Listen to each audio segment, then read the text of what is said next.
Malam ke-8. Ketika malam tiba dan Ratu Syahrazad sudah memenuhi hajat suaminya, Dunyazad meminta, "Kakak mesti melanjutkan cerita malam kemarin."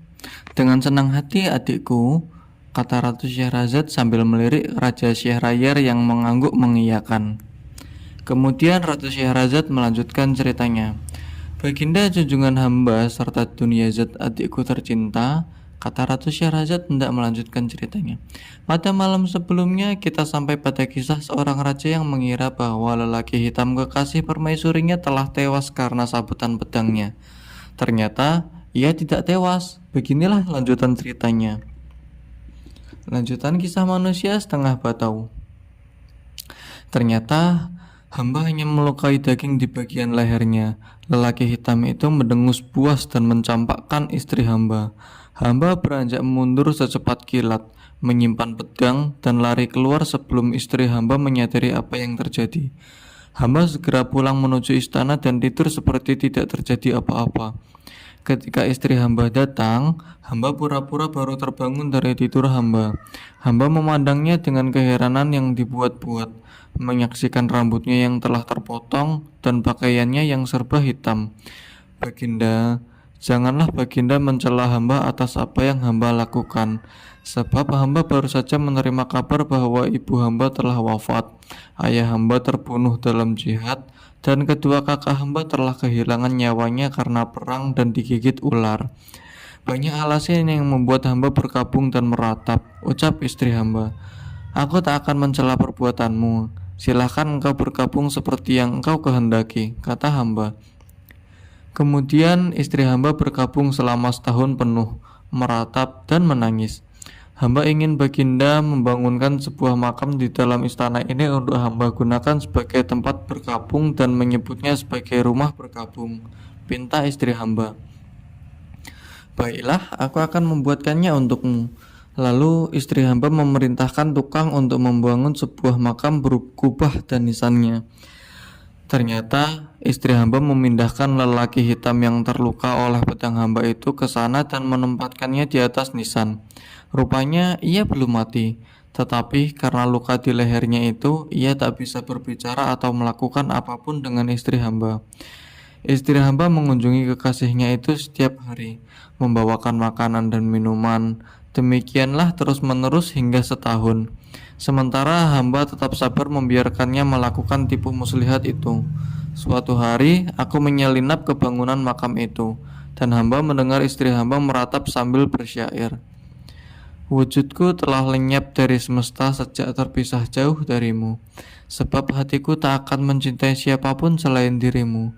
Ambillah jasadku sebagai ganti kemuliaanmu, sampai kapanpun engkau membisu. Ketika engkau terbebas dari penderitaanmu, pendamlah diriku agar bisa mengikuti jejak penderitaanmu. Sebutlah namaku saat engkau berada di kuburku, maka ratapan tulang-tulangku akan menjawab panggilanmu." Ketika istri hamba selesai bersyair, hamba muncul dengan pedang terhunus di tangan. Rupanya beginilah kelakuan istri yang suka berkhianat, yang mengingkari hubungan sah suami istri, yang tak bisa menjaga persahabatan dalam rumah tangga, bentak hamba. Saat hamba mengayunkan pedang hamba untuk menebas batang leher istri hamba, tiba-tiba ia bangkit. Rupanya ia sadar bahwa akulah yang melukai lelaki hitam pada waktu itu. Ia lalu berdiri sambil mengucapkan kata-kata yang tidak hamba pahami. "Demi Tuhan penguasa jagat, jadilah engkau manusia setengah batu," ucap istri hamba. Seketika itu juga separuh tubuh hamba, dari kaki hingga ke pinggang, berubah menjadi batu seperti yang Tuhan saksikan saat ini. Hamba tidak bisa berdiri, juga tidak bisa duduk, bahkan hamba tidak bisa bergerak. Hamba tidak mati, tetapi juga tidak hidup sempurna. Setelah menyihir separuh tubuh hamba jadi batu, permaisuri pengkhianat itu juga menyihir kota raja dan segala isinya, seperti pasar, ladang, dan lain-lain. Pada saat itu, penduduk kota raja terdiri dari 4 kelompok agama, yakni Islam, Majusi, Nasrani, dan Yahudi. Semuanya disihir menjadi ikan berwarna-warni. Ikan yang putih adalah penduduk beragama Islam, yang berwarna merah adalah penduduk beragama Majusi, Yang berwarna biru adalah penduduk beragama Nasrani, dan yang berwarna kuning adalah penduduk beragama Yahudi. Permaisuri pengkhianat itu juga menyihir 4 pulau menjadi gunung-gunung yang mengelilingi danau. Kemudian ia menyiksa hamba setiap hari. Ia selalu memukul hamba dengan cambuk kulit 100 kali hingga tubuh hamba berbalur darah. Setelah mencambuk hamba, ia melepaskan pakaian hamba dan menggantinya dengan pakaian berbulu yang terasa sangat gatal dan pedih. Pemuda berbadan setengah batu itu menangis sambil melantunkan syair. Ya Allah, aku akan selalu bersabar atas segala hukuman ini, jika memang menjadi ketentuanmu. Ya Allah, aku akan selalu bersabar atas segala hukuman ini, jika di dalam kesabaranku terdapat ridhomu. Aku akan menanggung kedukaan ini dengan satu ratapan yang terpatri, syafaat dari keluarga Al-Mustafa, Rasul pilihanmu.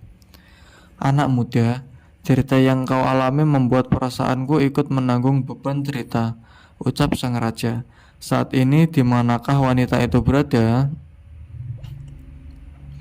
Saat ini ia tentu sedang di kubah tempat si lelaki hitam terbaring. Setiap pagi ia selalu datang kepada hamba untuk melakukan penyiksaan. Ia akan melepas pakaian hamba, lalu mencambuk hamba 100 kali hingga seluruh tubuh hamba berdarah. Selesai mencambuk, ia mengganti pakaian hamba dengan pakaian bulu yang terasa sangat pedih dan gatal. Hamba selalu berteriak kesakitan setiap pagi, dan baru berhenti ketika ia sudah puas meninggalkan hamba. Setelah itu, menjelang siang hari, ia pergi ke kubah untuk menemui lelaki hitam kekasihnya itu dengan membawa secawan minuman dan semangkok sup. Jawab si pemuda, demi Allah, aku akan melakukan kebaikan untukmu yang akan engkau ketahui nanti dan akan dicatat oleh ahli sejarah sebagai pelajaran yang berharga. Kemudian raja memberitahukan rencananya. Sambil menunggu malam tiba, raja dan si pemuda berbincang-bincang berbagai hal. Setelah malam tiba, raja memutuskan untuk menunggu hingga pagi sambil mempersiapkan pedang dan mengganti pakaiannya dengan pakaian mirip si lelaki hitam. Lalu menyelinap ke dalam kubah. Di dalam kubah tampak sinar termaram berasal dari lampu gantung tempat dupa dan minyak. Begitu mendekati si lelaki hitam yang terbaring tak berdaya, raja langsung menebas lehernya hingga tewas mengenaskan. Raja lalu memanggul mayat si lelaki hitam itu ke sumur dan melemparkannya. Kemudian raja kembali ke kubah, berbaring di tempat lelaki hitam sambil menghunus pedang. Setelah menunggu beberapa saat, tampak permaisuri penyihir menuju kubah. Sebelum masuk, si penyihir melepas pakaian si pemuda berkaki batu dan mencambuknya. Si pemuda berteriak kesakitan. Tolong, tolong, ampun, kasihilah aku, jeritnya. Apakah dulu engkau merasa kasihan kepadaku? Apakah engkau dulu membiarkan kekasihku hidup? Kata permaisuri penyihir. Sesaat kemudian, si permaisuri memakaikan pakaian bulu dan mengguyurkan kotoran kepada suaminya. Setelah merasa puas menyiksa si suami, permaisuri segera masuk ke dalam kubah dengan membawa secawan minuman dan semangkok sup. Di depan kekasihnya, ia meratap, "Kekasihku, katakan sesuatu. Berbicaralah kepadaku," pintanya kepada raja yang ia kira adalah kekasihnya. Lalu si permaisuri bersyair, "Sampai kapankah jarak terbentang? Sampai kapan kebisuan ini mencekam? Sungguh orang yang mencintaimu telah berbuat segalanya, sekalipun engkau sering meninggalkanku dengan sengaja. Jika kecemburuanku adalah tujuan yang kau pendam, sungguh aku selalu mengharapkan kesembuhan seperti sedia kala. Kekasihku, katakan sesuatu, berbicaralah kepadaku," kembali pinta si permaisuri sembari menangis. Raja berkata rilih serta dibuat cadel seperti suara lelaki hitam. La haula wala quwata illa billah. Mendengar suara itu, si permaisuri berteriak girang hingga pingsan. "Mungkinkah kekasihku sudah sembuh?" katanya setelah siuman. "Hai perempuan lacur pengkhianat," ucap raja, "sungguh tak pantas aku berbicara denganmu." "Kenapa demikian, kekasihku?" Si permaisuri masih belum tahu bahwa yang ada di tempat tidur lelaki hitam kekasihnya itu adalah sang raja. Karena engkau telah menyiksa seorang pemuda sepanjang hari hingga ia berteriak kesakitan terus-menerus dan membuatku tidak bisa tidur sampai pagi. Suamimu itu terus berteriak memanggilmu hingga suaranya menggangguku. Jika tidak, tentu aku sudah sembuh sejak dulu, jawab sang raja. Jika engkau mengizinkan, aku akan melepaskannya. Bebaskanlah pemuda itu dan usirlah dia dari tempat ini. Dengan senang hati akan kulakukan. Kemudian si permaisuri bangkit dan keluar dari kubah menuju istana. Ia mengambil semangkok air. Ia merapalkan sesuatu pada air itu hingga bergejolak seperti habis dimasak. Lalu ia menemui si pemuda dan memercikkan air itu kepadanya. Demi mantra-mantra yang telah kuucapkan, berubahlah ke wujudmu semula, ucapnya. Saat itu juga si pemuda langsung bisa menggerakkan kedua kakinya.